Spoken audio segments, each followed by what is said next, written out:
Le budget 2025 est déjà dans les starting blocks avec le lancement de ses activités par un séminaire qui se tient les 23 et 24 juillet 2024 sous la présidence du ministre des Finances Louis-Paul Motazé qui au cours de la cérémonie d'ouverture est accompagné du gouvernement ainsi que la société civile et les partenaires au développement. Il va en profiter pour situer cet événement dans son contexte.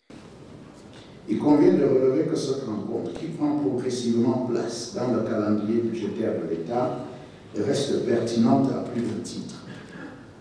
En effet, le présent séminaire devrait une fois encore permettre aux acteurs du processus de préparation du budget de s'imprégner des défis, des innovations et contraintes liées au contexte macroéconomique national et réglementaire. Il sera également question de revisiter les outils nécessaires à la bonne préparation du budget 2025, leur contenu, les méthodes et processus utilisés afin d'harmoniser la compréhension des différents extrants attendus. Fort de ces visées, nous devons continuer à en faire un moment privilégié d'échanges constructifs en vue de l'amélioration de la qualité des projections budgétaires de l'État et de leur présentation. L'efficacité dans le choix budgétaire pour le renforcement des capacités d'offre en vue de la transformation industrielle et l'amélioration des conditions de vie des populations. C'est donc autour de cette thématique centrale que s'étoffe cette session de formation à travers des exposés. Le contexte reste un contexte marqué par, au plan international, par les bouleversements et les antagonismes géopolitiques et qui engendrent des difficultés au niveau du commerce international et la circulation des capitaux entre les États et entre les structures, et un contexte aussi marqué par une inflation assez élevée au niveau mondial dans l'ensemble des pays, y compris au niveau de la CEMA. Un contexte également marqué au plan national par une année électorale, parce que 2025 c'est une année qui est consacrée aux élections, et au plan interne également nous avons les reconstructions des zones qui sont affectées par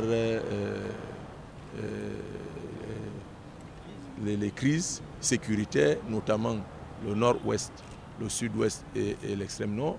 Nous avons également les besoins d'amplifier la croissance économique pour la mise en œuvre efficiente de la SND 30.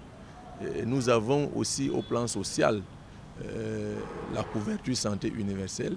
Nous avons le renforcement de l'offre universitaire à travers les nouvelles universités qui ont été créées, ainsi que même les anciennes. Il faut continuer à renforcer ces capacités. Et nous avons au plan économique l'énergie. Il faut continuer à fournir de l'énergie, finaliser les barrages hydroélectriques, développer des nouveaux barrages, la construction des routes, le renforcement des réseaux existants.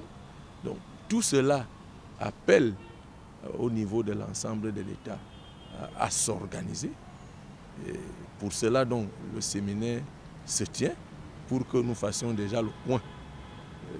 Comment nous avons préparé le budget l'année dernière, qu'est-ce qui a marché, qu'est-ce qui n'a pas marché.